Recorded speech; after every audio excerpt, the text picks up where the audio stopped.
Hello, welcome to Little Literati. I'm Jess and this is my October wrap-up video. I'm sorry this is coming to you a little bit later than I had hoped because I got sick the last week of October and then I got better just in time to get my whole lip to swell up for about 4 days, and then right after that healed, then I got sick again, and so I'm barely starting to get my voice back, so I might sound a little bit husky and weird, but my books are coming due at the library, so I need to make this video and I need to get it out to you. So I'm going to jump right in. I read 13 books in the month of October, and one of them was Pawn of Prophecy, which is book 1 of the Bulgariad by David Eddings. I love this series so much, and I promise I really will post an entire video devoted to David Eddings and the books that he's written and the history that I have with them. But for now, just know that this first book, and it's not very long, it's just the first part of a 5-part series, and I love it. And I reread it again, and it was just as awesome as it has been the previous 8 times or so that I've read the series. So I also reread Dracula. We actually listened to this in the car on the way to and from my daughter's school, and I also listened to it on the way home from dropping them off and on the way to pick them up. So there were holes where they didn't listen to it, but I wanted to get this in before Halloween because I really, really love Dracula. It is my favorite horror classic out of all the ones that I've read. So I really loved Dracula, and it was really fun to listen to various people read the different parts. So for example, the version I listened to had Tim Curry as Van Helsing, which was interesting because that's not a very big part actually, but it seemed like he was kind of wasted in as a big name actor on kind of a small part. But there also was Alan Cumming as Dr. Seward, and he did a fantastic job. So it was really, really enjoyable. I have done an entire video, and I think I've mentioned them multiple times, about how much I love this series, the Others series by Anne Bishop. But I also listened on the way to and from school after I finished Dracula. I listened to Murder of Crows and Vision and Silver, which are books 2 and 3 in the Other series. So I'm not going to talk about those because you already know how much I love them. Let's move along. I did actually get around to reading this Jane Austen Takes the South series by Mary Jane Hathaway. The first one is Pride, Prejudice, and Cheese Grits. The second one is Emma, Mr. Knightley, and Chili-slaw Dogs. And the third one is Persuasion, Captain Wentworth, and Cracklin Cornbread. And the first one seemed like kind of a stretch. I didn't love these. Let's put it that way. I liked them fine. I enjoyed them. I did not love these. I probably will not buy them. Just because it seemed really forced and rushed in places. And so, I don't know. The people start out hating each other in this book, and then they kind of become friends, but they still are sort of antagonistic towards each other. And then all of a sudden, even though they've both independently sworn off relationships for a while, they are suddenly together and engaged, and it just seems a little forced. That was that one. The other two, I think, did a better job a little bit, but I still didn't love them because, once again, the relationships seemed really rushed in both of these. And so it just seems like kind of they've been kind of pining toward each other, but all the signs point to them taking a little bit longer to get stuff together, and like boom, they're already engaged without having to work through all that other stuff that was hindering them.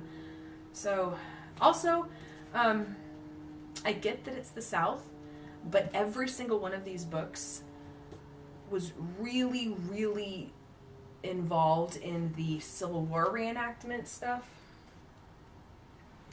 And it got to the point where I was rolling my eyes because it was like every other page. I'm like, okay, I get it. You're in the South. All the guys love the Civil War reenactments, and yet they were throwing hissy fits about dressing up in 19th century British garb.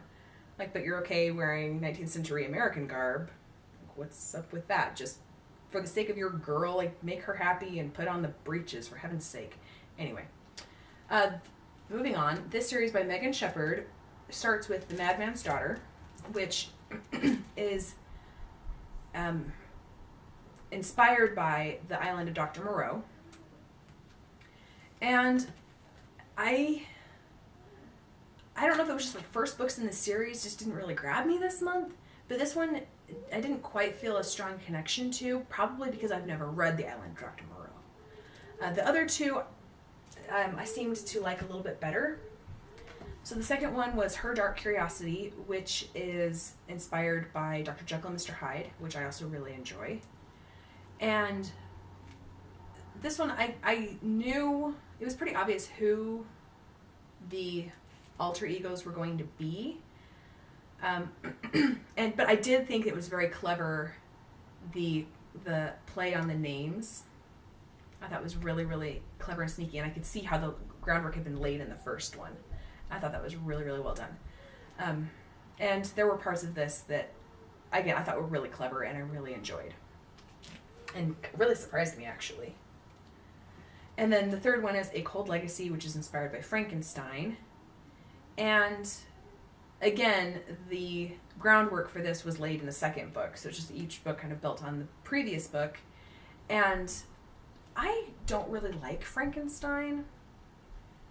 It's never been one of my favorite of the horror classics, but I have read it several times, and so I know the basic premise. And so what bothered me about this one, I did enjoy it for the most part, but what bothered me was that the main character, Juliet, who's been in all three of these books, has no real problems. I mean, she kind of claims that she's concerned about the dark half of herself that keeps showing interest in death and surgery and kind of grotesque surgery and anatomy on people and animals. And so it doesn't take very much to convince her to follow in Frankenstein's footsteps until it's somebody that she really, really, spoiler alert, someone she really, really cares about. And so she already does it once, and yet as soon as she cares about even more, it happens to they die, all of a sudden she's sworn off surgery and trying to bring people back from the dead, and I was like, really? Right now? Okay, sure. Whatever. Couldn't give it one more go and tie something. I'm sorry, I'm trying really hard to not spoil it, but I think I already have, but I don't want to make it worse, so I'm just going to leave it there. I read these two books by Kerri Maniscalco, Stalking Jack the Ripper and Hunting Prince Dracula, and they were actually pretty interesting. I read these right before I read the Madman's Daughter trilogy, and so they kind of seemed to all fit together very neatly, because once again we've got a teenage girl who is trained in she's being trained how to do autopsies and how to be a sort of criminal pathologist, but not exactly, just really more of a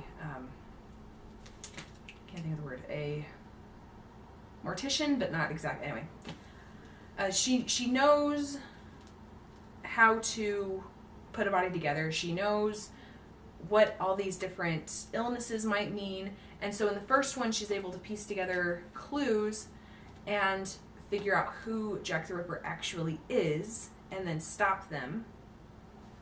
And in the second one, she travels to this school to learn how to be whatever she's supposed to be. I'm sorry, I'm completely blanking on what it is that she's training to be, but anyway, an ME on all the crime shows.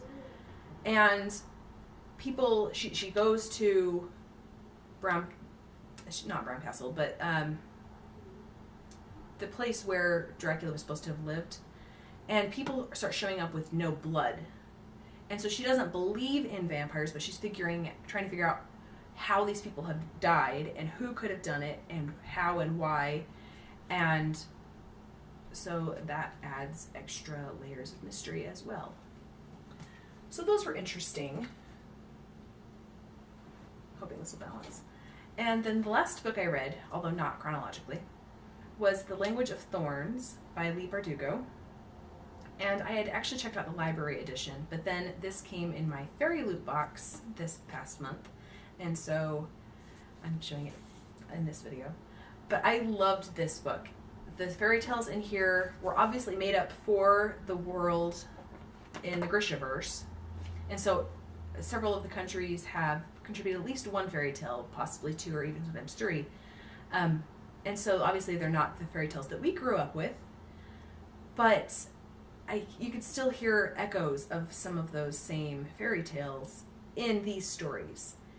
And I really, really enjoyed these. They were dark, and yet they were so delicious to read, and kind of creepy and spooky, but just so awesome. I loved this book. And I know that several of the fairy tales that are in this book, she already had available for a couple of years now on ebook. I think it's ebook.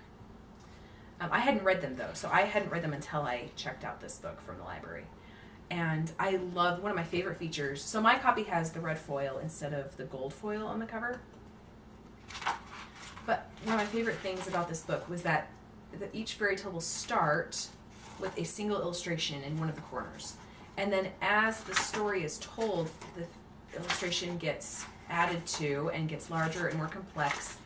And then you can just see them on both sides of the words melding together until you get to the very last page of each fairy tale. Has this frame that's been built the entire story, and then the middle has a very crucial scene from the story. And my favorite of the stories was called When Water Sang Fire, and it's actually the longest one in here as well. But it starts out, and it's about mermaids, and it's essentially the origin story for Ursula. And she even says in the author's note, the main character's name is Ulla, and she says it's interesting to note that Ulla is the Swedish diminutive for Ursula. And so I thought that was really cool. And then she ends up as this really dark, creepy. I loved the story. I thought it was fantastic. So the whole book was just fantastically well done, and I enjoyed it, and some of them were really creepy and gave me shivers down my spine, but I thoroughly enjoyed this, and I'm so glad I get to have a copy of my very own. So these were the 13 books that I read in the month of October, and I actually did manage to hit several of the ones on my list for Halloween, and I don't know, I will see how I feel in maybe a month or so about buying the Megan Shepherd series, because it was interesting and very, I thought, cleverly done. I just had kind of an issue with the last scene and a half of the third book. So let me know what you read in October, and stick around for the next video, and we'll be talking about what I'm planning to read in November, and we will see you then.